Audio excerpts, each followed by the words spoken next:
So I made a huge change to my YouTube channel, my main variety channel. If you don't know, I run my main variety channel, and then everything that I learned from over there, I come spill to you guys over here in this content coaching channel that I have here. So make sure you guys subscribe to both this channel and my variety channel to stay up to date with everything that's going on. But I already made a video discussing about what I created over on my variety channel that changed my content so much and how I made it. And that is a full documentary. So I made a video, if you guys want to check that out, about how I crafted that, the process of all that, and how I came to that. Now I want to kind of talk about how it really changed my channel and how it can also change yours too. So I pulled up my analytics for the video, and it's so exciting to get into this because this is like one of my favorite things about YouTube.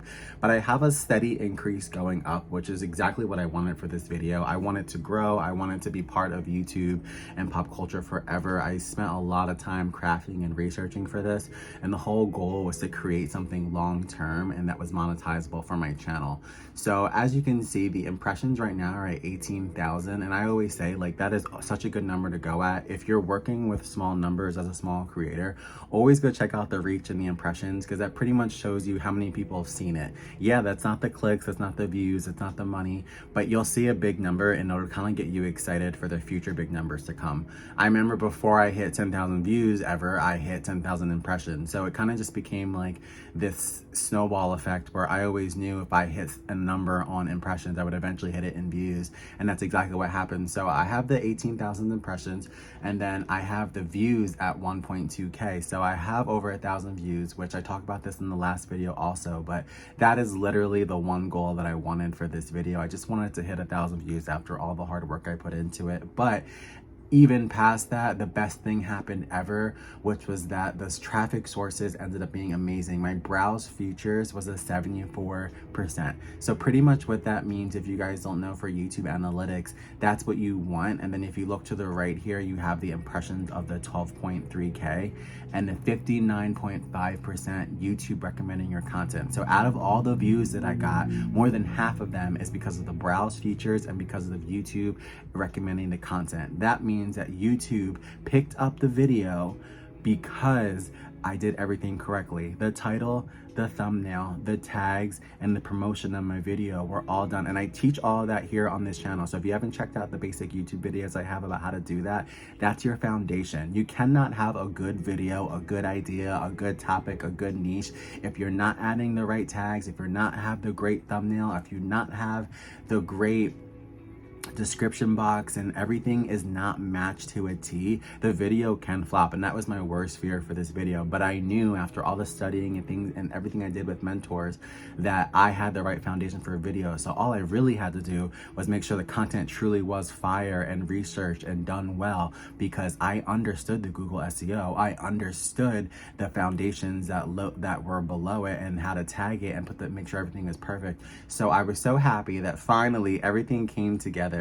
And that is what you get when everything matches up. When the video is doing well and that everything is matched up, people know where to find you. Everyone who was searching, by the way, the documentary is about Britney Spears and Christina Aguilera. So everyone who was searching Britney Spears and Christina Aguilera in that time would find my video because I had Britney and Christina tagged, Britney and Christina feud tagged, Britney and Christina feud 2022. Every different variation of a tag referring to the topic should be in your tags. You get up to 500 tags. Fill up the whole 500. Britney x Tina, Britney Spears, Britney x Tina, Nigel Battle, Britney Spears, Nigel Battle, Christina Aguilera, Britney Christina feud, Britney Christina. Really make sure you get in every variation of the tags, because every single variation of the tags is a different form of everyone typing into the system a different way, so people can find you in different ways. You can even put in a tag and spell Britney Spears wrong, and the people who type in Britney Spears and spell it wrong, they will find your video. That is the most interesting part. So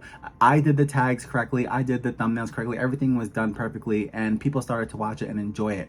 What that told YouTube, but people finding it and enjoying it, was that, wow, people are finding it, the tags are there, they're enjoying it, we're gonna pick it up as the algorithm and we're gonna push it out. Boom, browse feature 74%. And that is where you want your browse features to be. You don't want your number one traffic source to be maybe like Facebook or like something like that. Like, that's not as long term. You may have launched it on Facebook and got your first couple hundred friends to watch it, but that doesn't really help it long term. The browse features is what keeps you on people's home screen. The browse features is what keeps you popping up recommended for people to find you throughout YouTube. So that keeps your video floating through, and that was my dream for this documentary after the work that I did, is for it to last and have longevity here on YouTube. So hopefully you guys understand this, and if you want a full breakdown of analytics and YouTube basics, make sure you guys check out my previous videos here on this channel, as well as in a link.